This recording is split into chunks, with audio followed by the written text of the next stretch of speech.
थोड़ा लाउड हो सकता है। ओम ज्ञानतिमिरन्धस्य ज्ञानाञ्जनशलाकया चक्षुरुन्मिलितं येन तस्मै श्री गुरवे नमः। चैतन्य महाप्रभु ने सनातन गोस्वामी और रूप गोस्वामी दोनों को शिक्षा दी भक्ति के विषय में। एक समय रूप और सनातन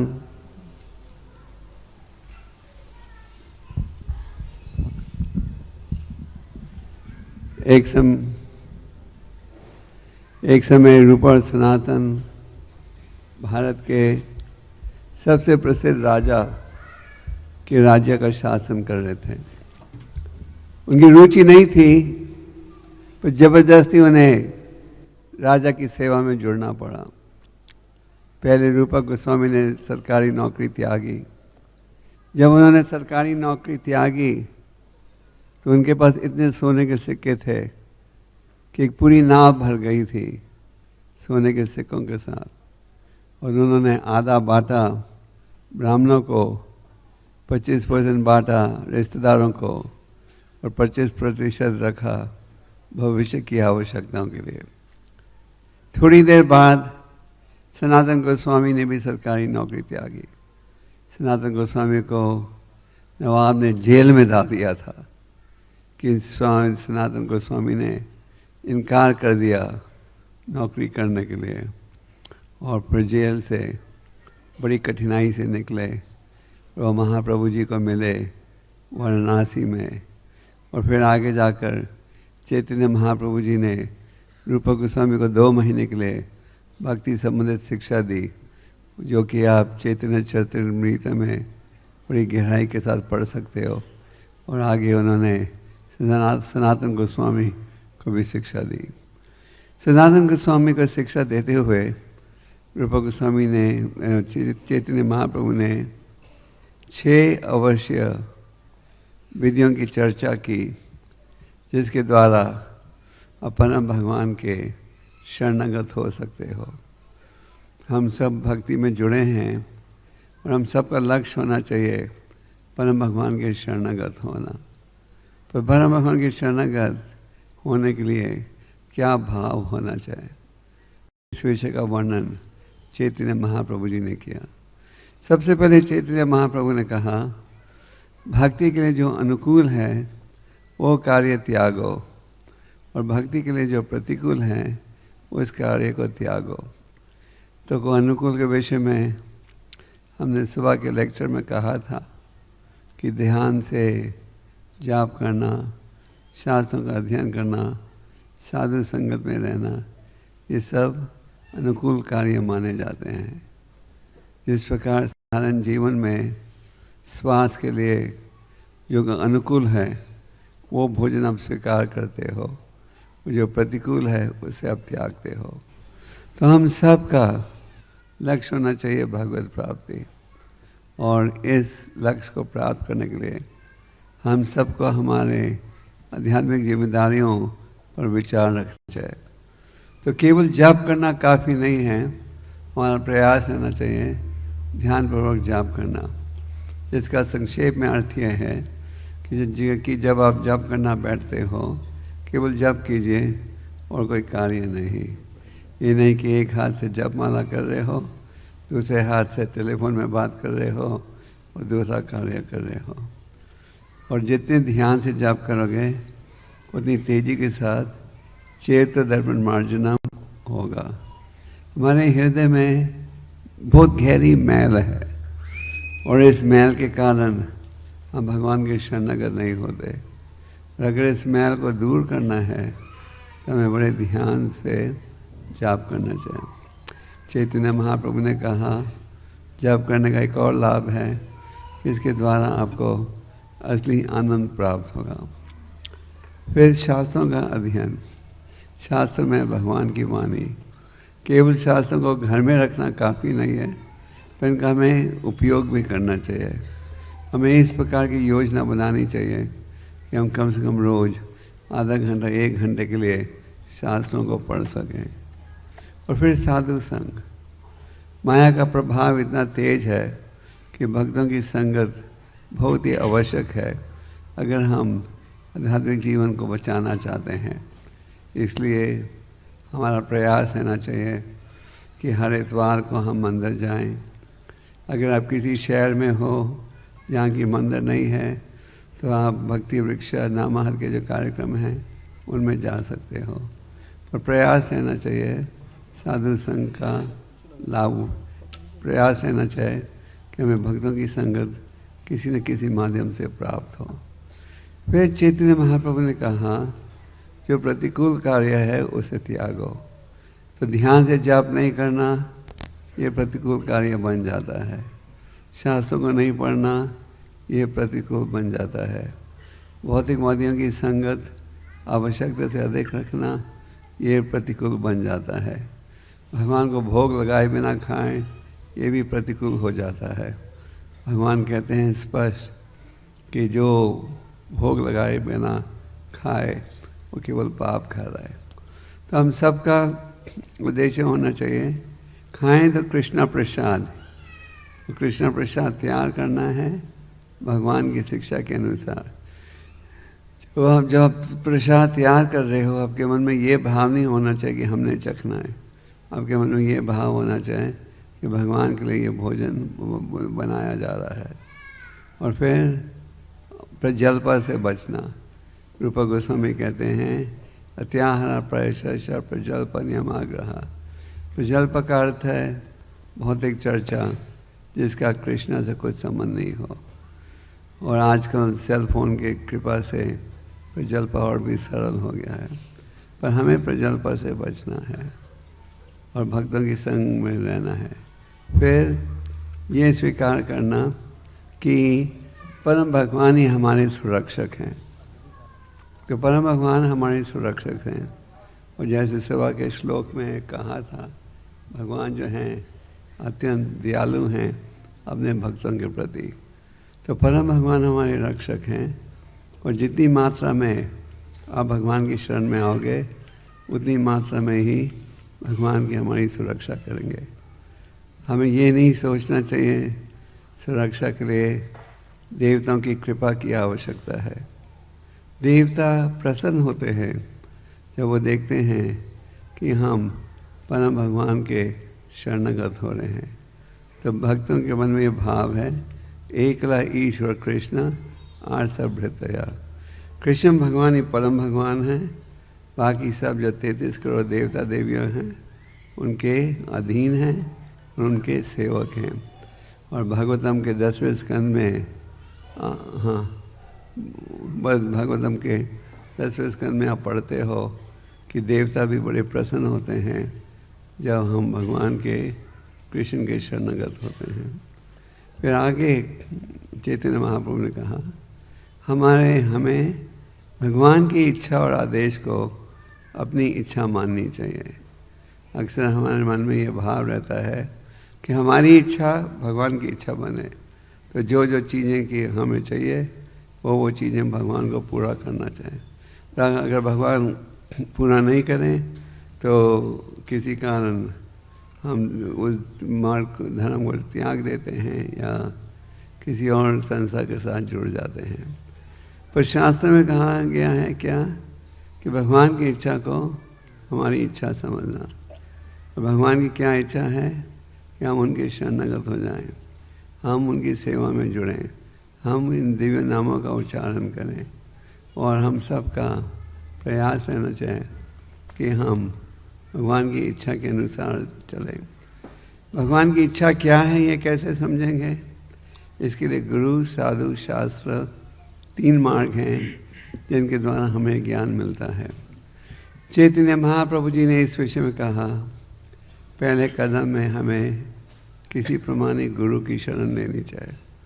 प्रमाणिक गुरु के विषय में रूप गोस्वामी जी कहते हैं वाचो वेगम मनस क्रोध वेगम जीव वेगम उदारोपस्थ वेगम, कि मन और इंद्रियों पर पूरा वश होना चाहिए।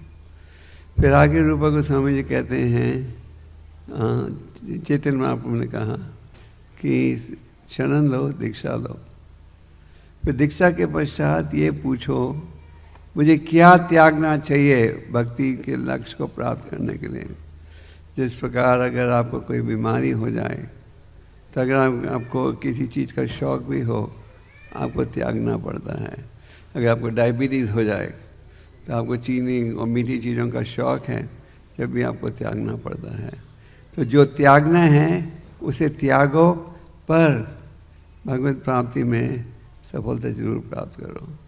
और फिर आगे रूप चैतन्य महाप्रभु ने कहा, पूछो मुझे क्या त्यागना चाहिए। और रूप गोस्वामी जी कहते हैं, हे मेरे प्रिय मित्र, जो कीमत भी भरनी पड़े भरो, पर कृष्ण भक्ति के मार्ग में सफलता जरूर प्राप्त करो। तो ये होना चाहिए हम सबका भाव। जो भगवान की इच्छा है उसे हम समझते हैं गुरु साधु शास्त्र के माध्यम से। शास्त्र का अर्थ है भगवान की वाणी। और छठा नियम भगवान के शरणागत होने का ये है विनम्रता। विनम्रता से हमें भक्ति के मार्ग में जुड़ना चाहिए। चैतन्य महाप्रभु जी ने इस विषय में कहा है, त्रिनादपि सुनिचेना तरोरपि साइष्णा अमानी न मना देना कीर्तनादि सदा हरि। कि अगर आप ये हरि नाम का पूरा लाभ उठाना चाहते हो तो क्या भाव होना चाहिए? विनम्रता का भाव। पेड़ से भी ज़्यादा सहनशील, पत्ते से भी ज़्यादा पतित। और इस भावना में, इस भाव से आप भगवान के नामों का उच्चारण दिन रात कर सकते हो। ये विनम्रता का भाव इतना आवश्यक है कि कृष्णदास कविराज जी कहते हैं, ये जो तीसरा श्लोक है शास्त्र का, इसे हमें हमारे गले में सजा लेना चाहिए। दूसरे शब्दों में हमें सदा ये भाव रखना चाहिए कि अगर हम भक्ति के मार्ग में सफलता चाहते हैं, अगर हम भगवान के शरणागत होना चाहते हैं, तो हमें विनम्रता के भाव से भगवान की भक्ति करनी है। तो प्रभुपाद जी ने हमें पूरा ज्ञान दिया है इन ग्रंथों में। हमें इन ग्रंथों को पढ़ना है और आगे किसी को दूसरों को बांटना है। मैं ये कोई 3 हफ्ते पहले एक एटलांटा मंदिर में एक ब्रह्मचारी से बात कर रहा था, एटलांटा अमेरिका में। तो मैंने उससे पूछा आप भक्त कैसे बने। तो कह रहा था एक दिन उसके एक मित्र ने उसको लिफ्ट दी मोटर में। वो मोटर में बैठा था तो पीछे खिड़की में एक भगवत गीता है एज इट इज़। ये बच्चों को कोई चुप करेगा? तो खिड़की में Bhagavad Gita as it is की अंग्रेजी में एक कॉपी थी। तो इस भक्त ने उसके मित्र से पूछा, can you lend me this book? तो मुझे ये किताब उधार में दे सकते हो? तो उनके मित्र ने कहा, हाँ। Why land?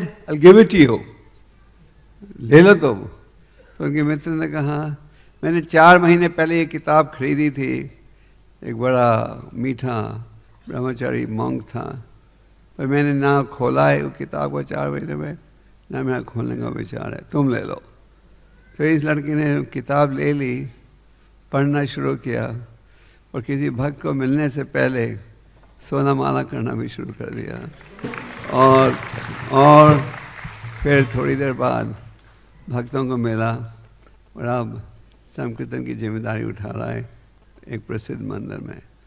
तो इस प्रकार से हजारों उदाहरण हैं कि जिसके द्वारा हम देखते हैं इन ग्रंथों की प्रचार की शक्ति। तो प्रभुपाद जी की इच्छा थी कि हम इन ग्रंथों को पढ़ें और बांटें। तो आप सबकी ये जिम्मेदारी होनी चाहिए। शास्त्र को पढ़ना भी है और शास्त्र को बांटना भी है। पिछले साल ग्रंथों के मैराथन में आप में कौन कौन जुड़े थे? तो जो जुड़े थे उनका भाव रहना चाहिए कि हम जुड़े रहें।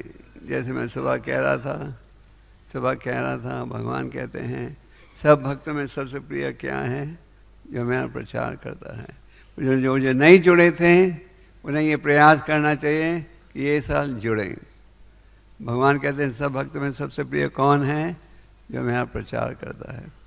और जब आप प्रचार करते हो कई स्थानों में आपका स्वागत किया जाएगा, कई स्थानों में आपका विरोध किया जाएगा, कई स्थानों में कोई आपकी तरफ देखेगा भी नहीं, पर हम सह लेते हैं क्योंकि हम सब चाहते हैं कि हम भगवान की इच्छा को पूरा करें। भगवान ऋषभदेव कहते हैं एक जेंटलमैन अगर किसी अंधे व्यक्ति को गलत रास्ते में चलते हुए देखता है तो उसे पकड़कर सीधे रास्ते में जोड़ देता है।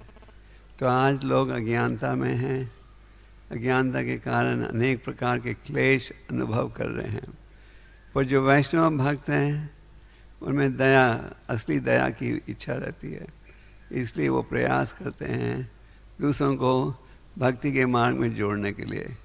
और ये भाव नहीं होता तो आज हम सब इकट्ठे थोड़ी होते।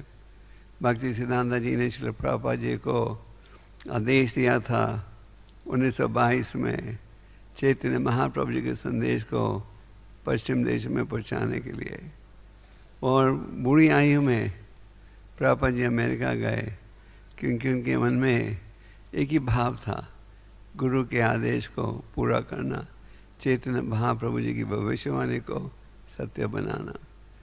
तो आप सबका सौभाग्य है कि आप एक शुद्ध संस्था के साथ जुड़े हो। आप सबसे ये निवेदन है कि आप इस शिक्षा का लाभ उठाइए। माया का बड़ा तेज प्रभाव है, और जब आप भक्ति में जुड़ते भी हो, ये नहीं कि माया आपको विचलित करने का प्रयास नहीं करेगी।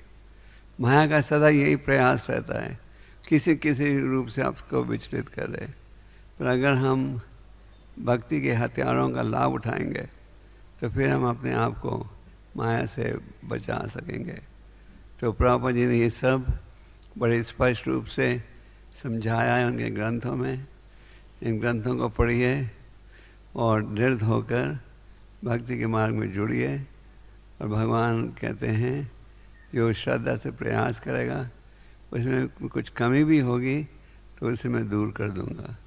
और चैतन्य महाप्रभु कहते हैं, कृष्णदास कविराज कहते हैं, चैतन्य महाप्रभु जी की असीम कृपा से कठिन कार्य सरल बन जाता है और सरल कार्य कठिन बन जाता है। और चैतन्य महाप्रभु जी की कृपा से अंधा व्यक्ति देख सकता है, गूंगा व्यक्ति बोल सकता है, लंगड़ा व्यक्ति पहाड़ों के पार जा सकता है, बहरा व्यक्ति सुन सकता है। तो आप सब चैतन्य महाप्रभु जी की शिक्षा को अपनाइए, चैतन्य चरितामृत को पढ़िए। अगर चैतन्य चरितामृत को नहीं पढ़ सकते तो टीचिंग द लॉर्ड चैतन्य एक छोटी किताब है जिसमें प्रभुपाद जी ने पूरे चैतन्य चरितामृत का सार दिया है, इसे पढ़िए। और चैतन्य महाप्रभु ने आध्यात्मिक जीवन बहुत ही सरल बना दिया है। उन्होंने कहा पहला आदेश है हरे कृष्ण मंत्र का जाप, इसलिए हम जाप करते हैं क्योंकि ये शास्त्रों का निर्णय है। हरे नाम एवं केवलम कलो नस्ते व गति न था।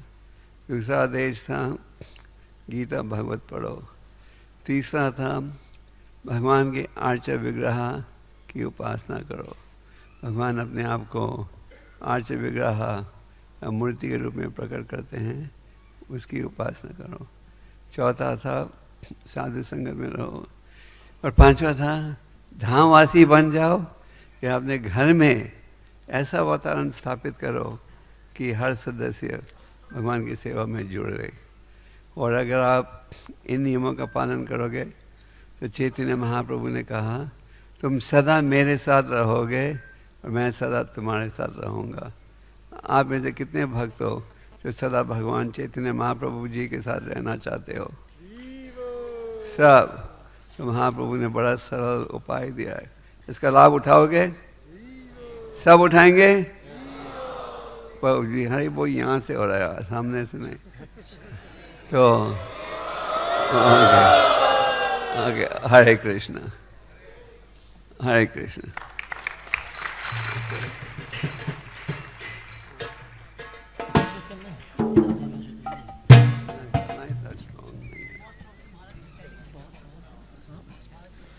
हरे कृष्णा। तो अब